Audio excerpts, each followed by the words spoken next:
Y'all really showed up for this video, and y'all really put in the effort to make this video happen. And if you're new to my channel, and if this is the first video that you're seeing, let me catch you up to date. A couple days ago, I posted something asking what characters you would want to see me utilize to create my very own public domain Suicide Squad. And y'all, some of y'all gave me a detailed list, some of y'all gave me a moderately okay list, some of y'all, gave me a few characters here and there. There was a lot of characters on that list. And honestly, I'm actually going to be utilizing a majority of the characters from the comments of that post. So this is totally a sign for any of you who follow my content, and if you see me make something and put it on posts, you might want to respond to it because it actually might affect the way I make content for later down the road. But I have been talking for far too long at this point. You guys want to get to the good stuff, so enough of me talking. Let's get drawing. Public domain Suicide Squad. Let's go! So by popular demand, we're creating our very own public domain Suicide Squad. But here's a fun fact. Did you guys know that there was actually a Suicide Squad before there was ever a Suicide Squad? And that's actually the name of what I'm currently designing right now for the comic cover called Death Patrol. Premise of Death Patrol is exactly what you're thinking. It's literally Suicide Squad, but basically a bunch of these prisoners dressed up in the typical black and white striked out jail suits are basically doing government dirty work for the US, fighting off, of course, the Axis powers, because this is World War II and everything has to be against the Nazis during this time. But in every single issue of Death Patrol, there was actually always a single character death in every story, meaning they actually had to build up a whole new roster every other issue just to make up for the fact that one of the characters died. That's pretty crazy, but in my rendition, I'm not going to be utilizing the jailbird aesthetic characters done in the public domain rendition, because of course I have to make fun supervillains as part of this entire Death Patrol. What do you think this is? Amateur hour? But this is the title of what it's called, Death Patrol. What do you guys think?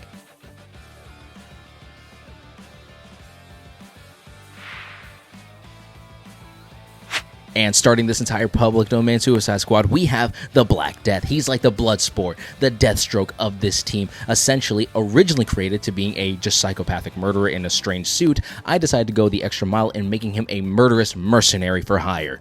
Love the idea of giving a more tactical overall aesthetic, and of course keeping up with the skeletal structure, even adding the bones as handles for his sword. Love this design, love the red intimidating eyes, giving you the official design of my murderous mercenary, the Black Death. What do you guys think?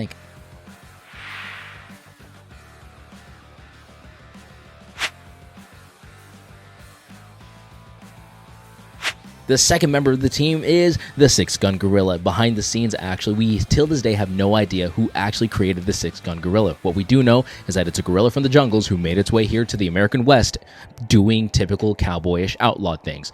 In my rendition of this whacked out character, he's a hyper-intelligent gorilla that actually knows how to utilize almost every weapon in his arsenal, making him an intensive threat to a lot of superheroes he encounters, giving you my rendition of this character of the Six-Gun Gorilla that I call Six.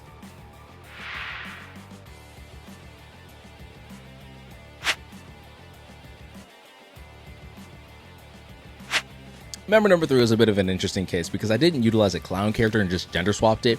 Instead, I actually tried using a character with a fairly interesting name of all things by the name of Giggles. This character originated with a comic with, talking worms, and it's a whole thing and a half. It's a weird, wacky concept. Honestly, I'm not a fan of the design of this, but I know I can redesign it in a potential part 2, so who knows.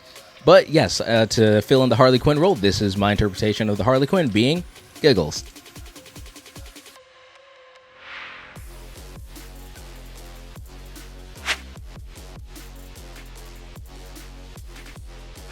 Member number 4 was by far my most favorite one to design, and that's just because of the fact that it's the Brick Bat.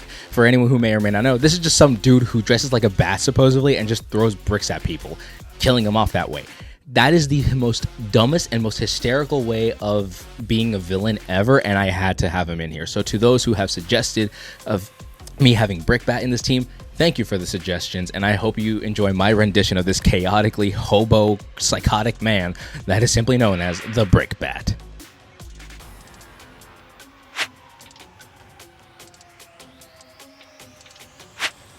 Member number 5, and one that I have a bit of a fun personal connection with, given the fact that I'm a native Floridian and alligators are part of our ecosystem over here.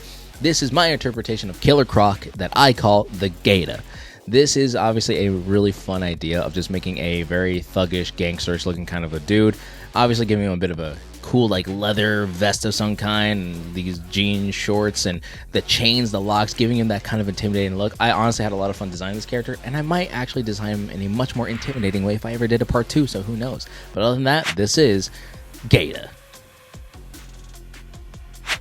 Now, my enchantress for this team, member number 6 and the last one for now, this is a gender-swapped interpretation of the character known as Calora, in which I call Calora. This is an Egyptian-based magical kind of character, and of course, given how it's Egyptian-based, I had to give her the mummy aesthetic, the cool hat, the cobra aesthetic, and everything else in between. This was, again, one of my favorite renditions, one of my favorite designs.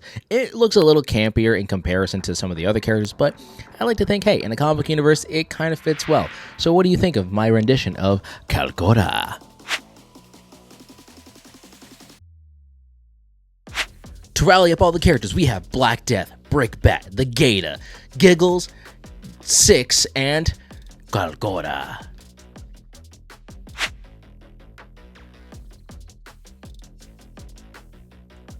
And this is usually the part of the video that I tend to show off a really cool, like, comic art piece of this team together being awesome or whatever, giving like a brief description of their story and such, but that unfortunately is not happening in this video. Okay, but hold on a second, you do have to admit though, this is a fairly good lineup of characters. And if you disagree, leave comments down below of who you think I should do for a potential part 2. Are there any characters here that I should redesign? Are there other characters that I should remake within my ultra comic style? Let me know down there. And also, while you're potentially leaving a comment down on this video, and if you want to see more videos like this, you might as well subscribe to me, your Uncle Lee. I really do enjoy making these videos, and I really want to find a way to make more of these videos so that y'all out there can enjoy not just my renditions of public domain characters, but other ideas for later down the road.